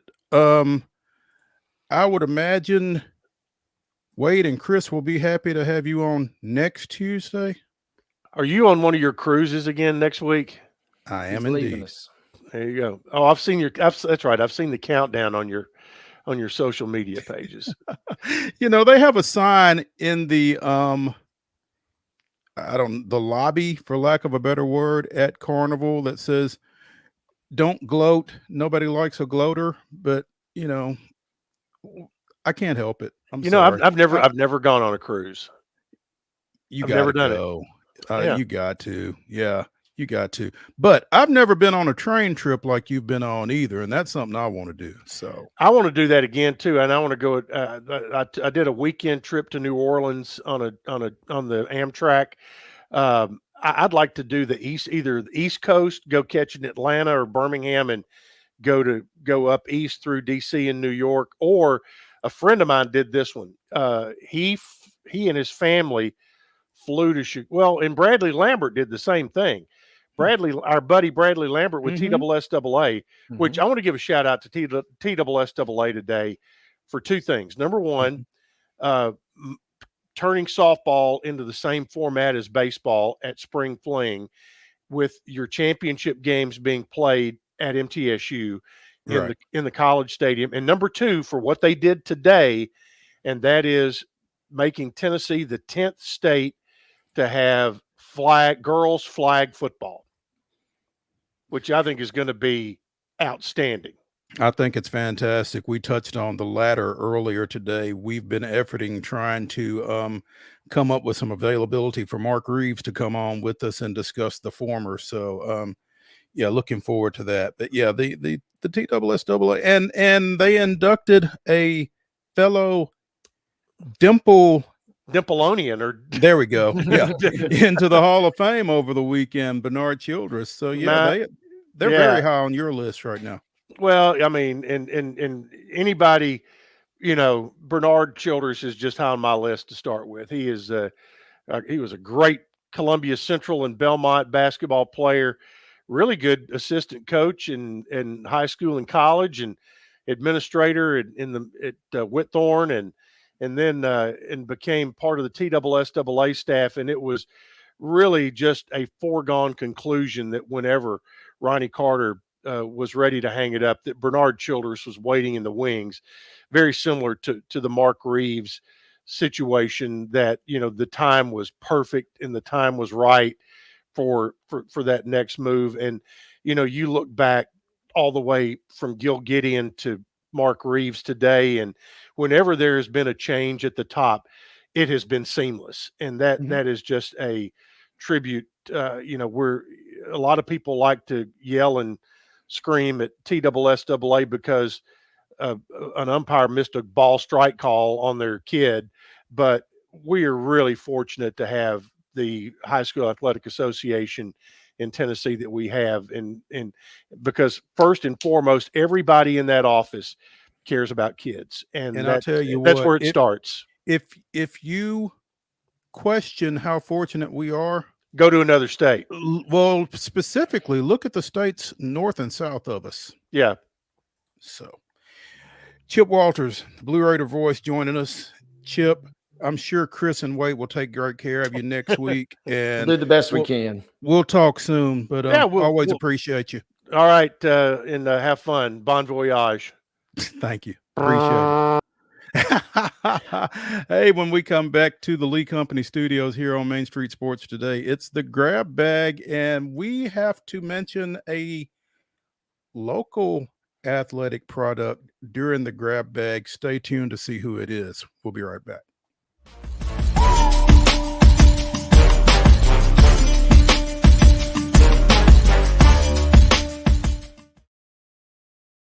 Whether you're an athlete or a weekend warrior, when it comes to your performance, don't settle for anything less than excellence. We're proud to announce that Mid-Tennessee Bone and Joint Clinic is now Tennessee Orthopedic Alliance of Columbia, where we are redefining sports medicine and orthopedics. Tennessee Orthopedic Alliance's team of expert sports medicine physicians understands the unique demands of your body. TOA Columbia specializes in personalized orthopedic care, offering state-of-the-art treatments for everything from sports injuries to joint replacements. Learn more at toacolumbia.com.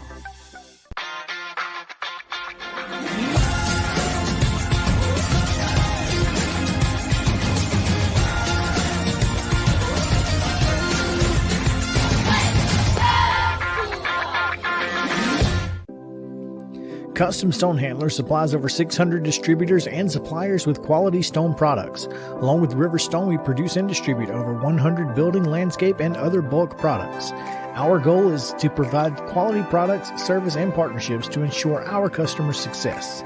We firmly believe that the measure of any person or company is how they treat other people and customers.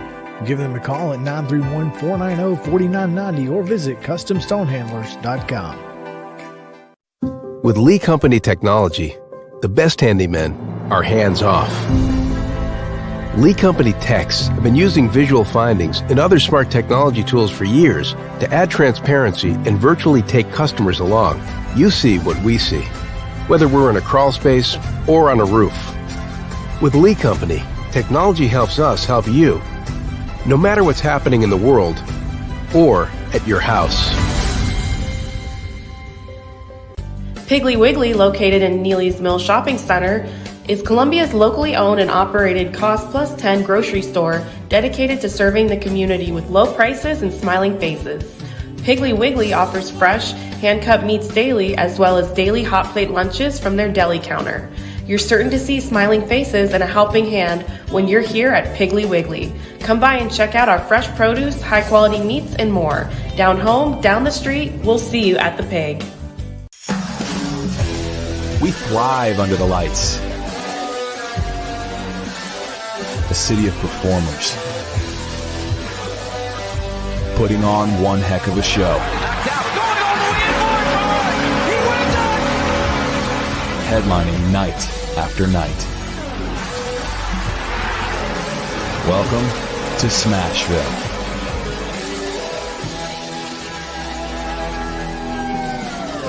Nashville Sounds Baseball is back in Hit City for the 2024 season.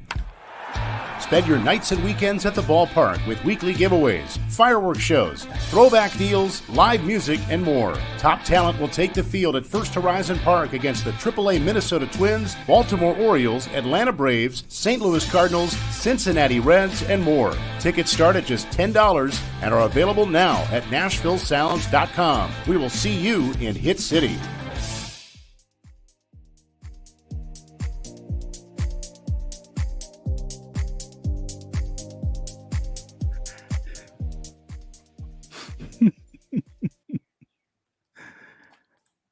I hope Chip saw that. I don't know if he did or not, but that was a nice pull. Producer Mark, was that your pull of the Red Solo Cup float?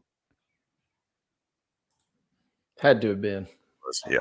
Well, wait, if it wasn't you, yeah, it did have to have been. Yeah, good job. That was pretty stellar. That had to have stolen the show, Wade, did it? Yeah, I'll just say I ran into Mayor Chaz Mulder and I ran into a few other people, dignitaries before the parade began. And that was what everybody said. They said, hey, there's one float coming down here that you're going to want to check out. And the Red Solo Cup, man. It had to have been that one, right?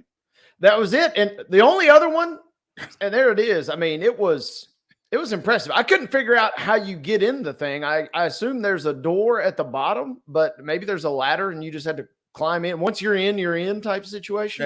Yeah. How long is that parade route?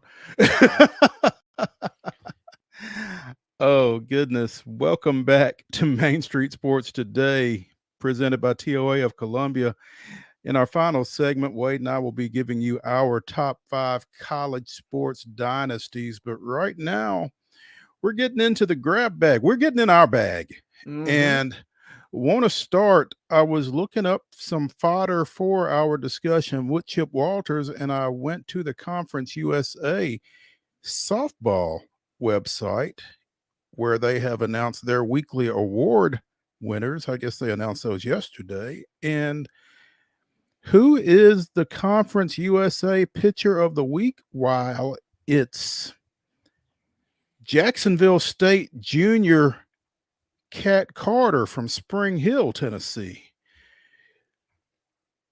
Jack State won 2 of 3 against New Mexico State over the weekend. She went the distance in both of her starts, winning both of those, compiling a .58 earned run average in those 2 appearances, giving up just 8 hits, 3 walks with 10 strikeouts in 12 innings. 3 hits in a 5-inning shutout in Friday's series opener. 4 strikeouts, no walks.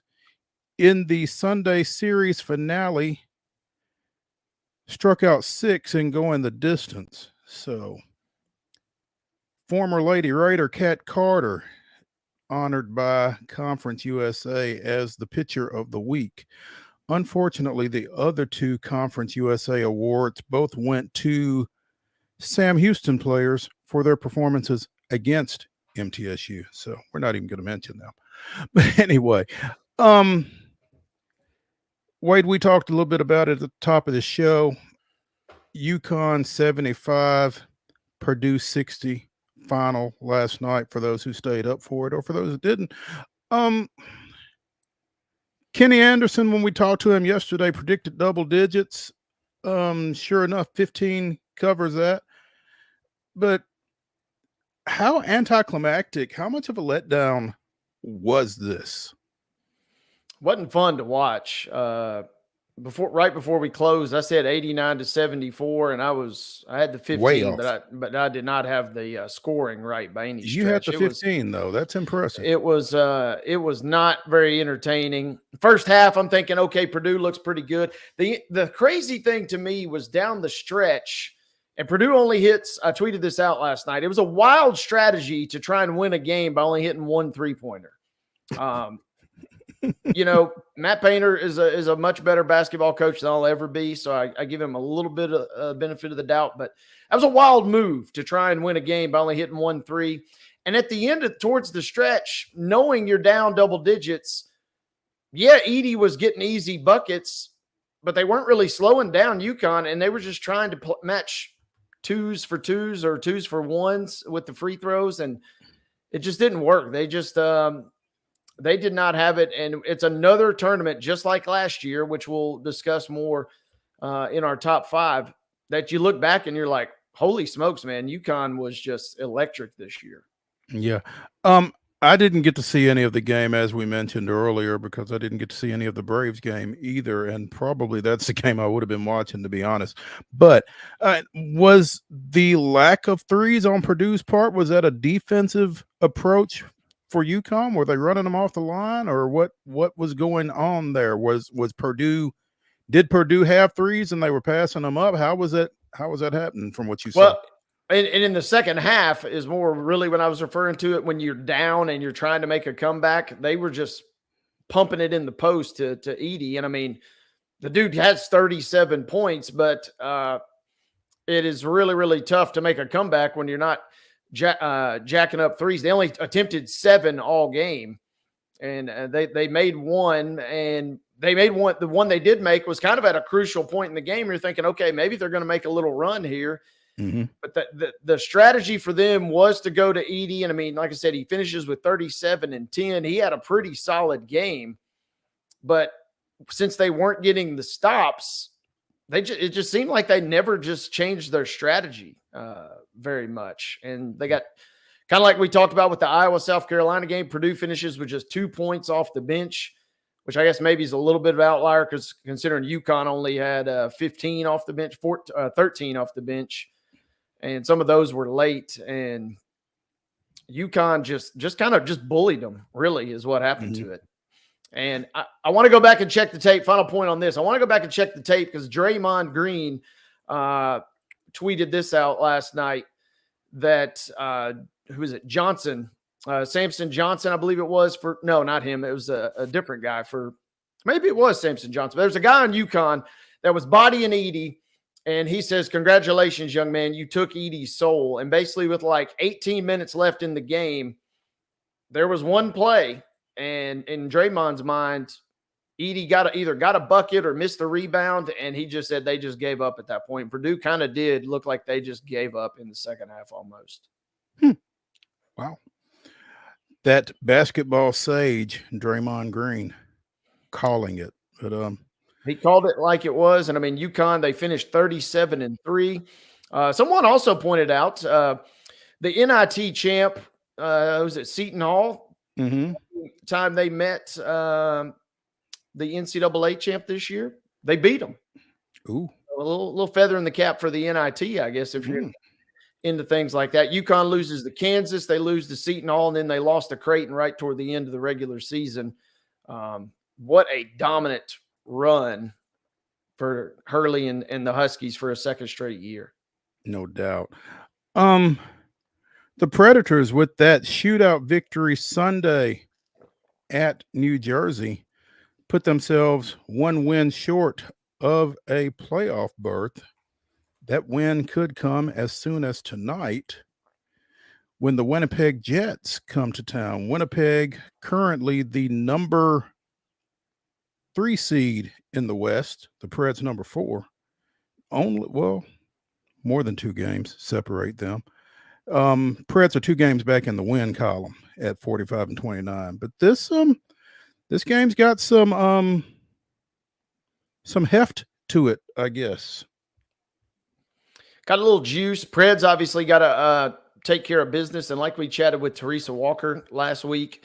After going on such a run, keep in mind, before they made that run, they were a team that was not going to be making the playoffs. So they playoffs were not. No, they weren't in the picture. So they played their way into this discussion. And then along that run, you kind of had to recalibrate your expectations or anticipate, how far they could go.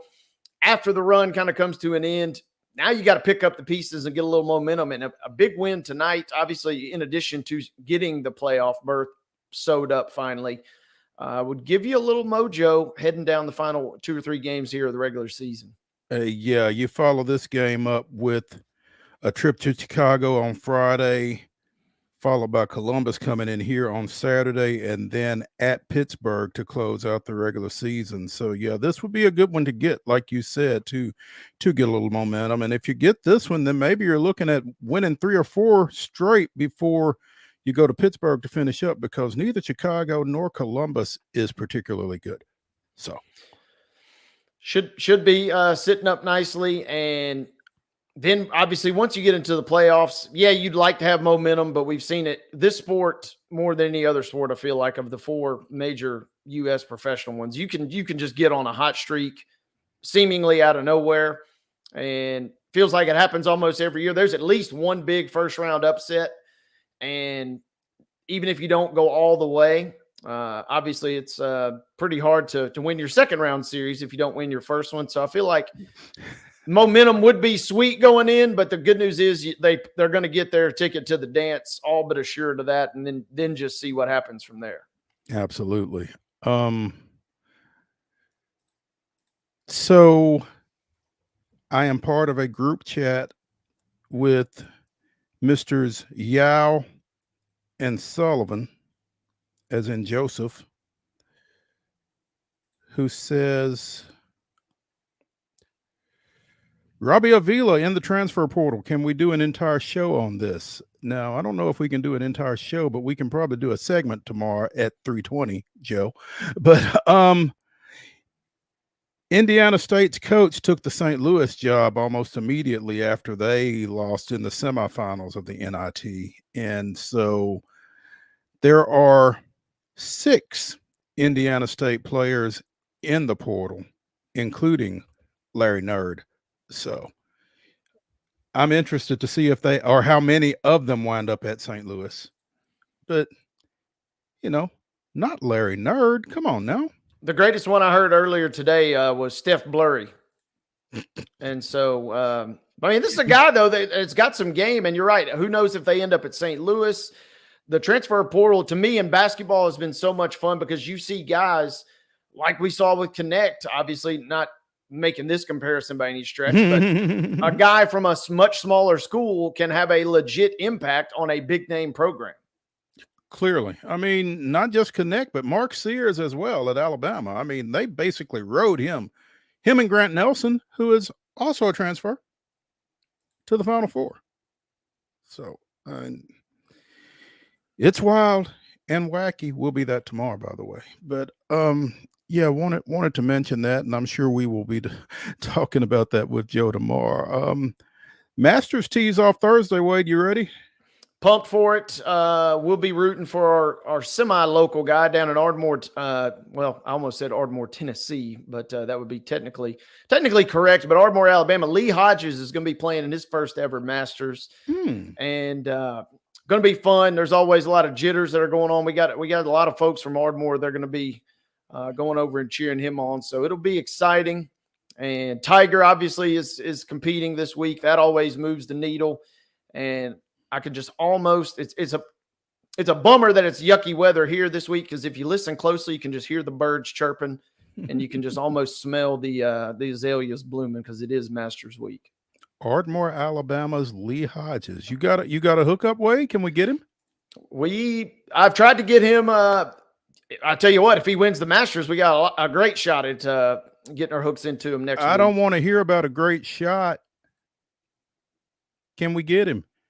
We can probably get Lee. The 2 times I've tried to get him on previous shows that I've been involved with, his schedule. The crazy thing is if you win this tournament, a lot of you suddenly get busy. Huh? Well, in a way, yes. But the thing over the last 2 years with Lee being a rookie on the tour and then trying to get to his first ever Masters, it's been a wild, challenging process. And he goes through these cycles where he's trying to shut off all the distractions. I don't want to do any media.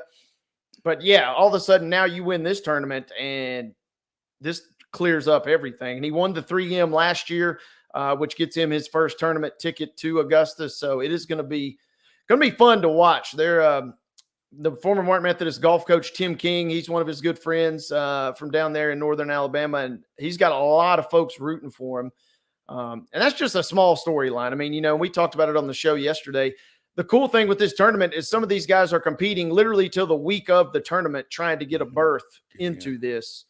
And it will be fun. And maybe we'll have a little pimento cheese over the course of the week to get things going. Just to commemorate it, huh? Let's roll, Wade, into our final segment, Top 5 Tuesday. No break. Presented by Mid-South 5 Fitness, 2 locations, one in Franklin, one in Columbia. Whatever shape it is you are in, Thala Steel will get you in a better one. Find them at Steel Athletes, STEEL athletes.com. In light of UConn's second consecutive men's basketball national championship, the first team to do so since Florida in 06 and 07, Wade and I bring you our top 5 college sports dynasties. Wade, the floor is yours. Let's kick this thing off, and I'll preface this by saying a lot of my research went into football and basketball. I'm going to miss some that are obvious, I feel like, in some of your other sports. So with that, I apologize. But I'll kick things off with UCLA. I mean, when I think about or hear about a college dynasty, it just always comes back to John Wooden and UCLA. 10-time champions, but really the major run there. They win one in 64 and 65, but 67 to 73, they win it. A lot of, questions about the legitimacy of, the semi-problematic, the way things maybe unfolded there on Westwood. But I mean, championships are championships. Biggest college basketball dynasty in my mind, UCLA. I'm going to see your UCLA, and I'm going to raise you the first women's basketball dynasty. The Tennessee Lady Vols, 6 national championships over 11 seasons from 1987 to 1998. 87, 89, 91, that's 3 in 5 years. 96, 97, 98, that's 3 in a row. And one of those was a 39-0 campaign. You talk about setting the standard. I mean, we obviously were a little biased geographically, but when you blow up the big picture, that was just an insane run. It really was. And again, those 3 in alternating years there in the late 80s, that was what really put UT on the map. And then they took that little break, and then they came back. Oh, we ain't done, and won 3 straight. So, yeah, that was fantastic to watch. Go ahead. Round 2. Let's dive into the realm of college football here, and there's a number of picks that we could go, but I'm just thinking back to my childhood, later childhood, and the Miami Hurricanes, especially the Hurricane. This is crazy that Miami could be on this list a couple different times. Twice. Right? Yep. But give me the oath of 2000 to 2003. And man, oh man, do I every day basically wake up wishing they had not lost to Ohio State in one of their national championship games. But the 2000 to 2003 Miami Hurricanes, one of the greatest collections of talent ever assembled, coached by both Butch Davis and Larry Coker. It's funny you mentioned that they could be on this list twice, because they are on my list twice. Yeah. The 2000 through 2003 and the 83 through 92 iteration as well. They probably won't make my top 5, because my number 2 is a program that has won the last 3 national championships in its sport, and it's coming soon to a conference near you, Oklahoma softball. I don't know what happens when Tennessee and Oklahoma have to play a regular season series in either Norman or Knoxville, but you better bring in some extra bleachers. I mean, so I told you guys on the front end, I knew I was leaving some ones out there. And I mean, when you talk about college softball, whew, I mean, yeah, just they are as good as it gets right now. It's them and everybody else. So yeah. Number 3, give me the mid 90s. They've been away from the game for a while, but man, do you not remember how dominant the Nebraska Cornhuskers were in the 90s? The Tommy Frazier run versus who's at Florida. I mean, that is Mercy. They went on a run I didn't think we'd ever really see again, and maybe we quite haven't seen to that extent, but that was the torchbearer back in my childhood, the mid-90s Nebraska Cornhuskers. 60-3 over what, 4 years? Yeah. That was solid. I'm going to stay on the diamond. I'm going to the bigger diamond. In the 90s, as I said, Oklahoma softball, it's them and everybody else. It was LSU baseball and everybody else. From 1991 to 2000, Skip Bertman, 5 national championships. And they've collected another 2 since then, including last year's. So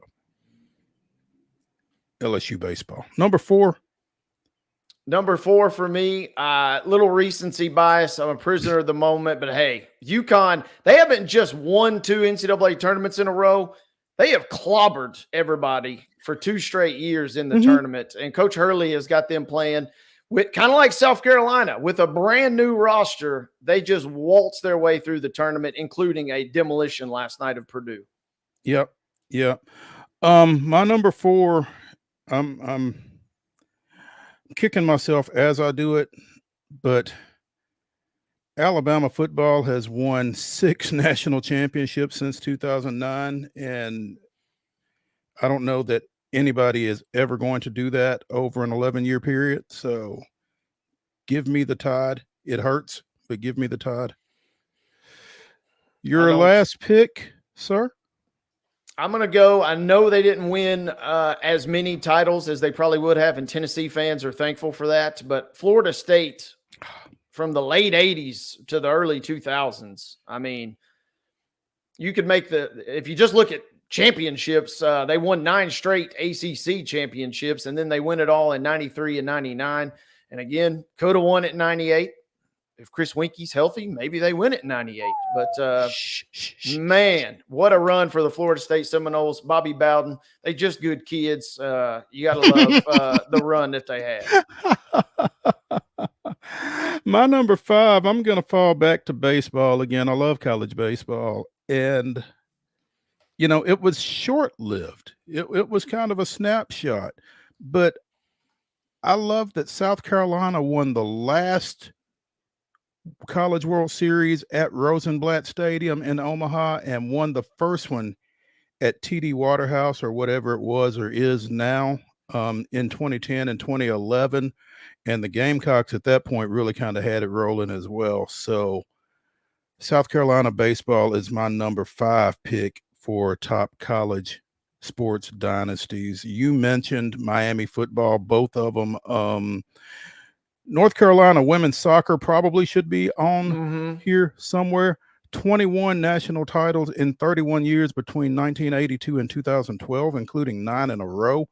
Also, Iowa wrestling just kind of goes without saying. But those are our top 5 college sports dynasties. Again, those are brought to you as they are every Tuesday on Top 5 Tuesday by Mid-South 5 Fitness, 2 locations, one in Franklin, one in Columbia. Thalas Steele, you can reach him at steelathletes.com, and he will get you on the road to fitness.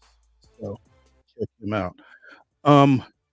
Tomorrow, we should have Heather Williams talking a little NASCAR and Joe Sullivan talking a little hoops and transfer portal and lamenting the departure from Terre Haute of Larry Nerd. So be sure and check Wade and me out, beginning at 2:00 right here on Main Street Sports Today, presented by the Tennessee Orthopedic Alliance of Columbia. We will see you all tomorrow.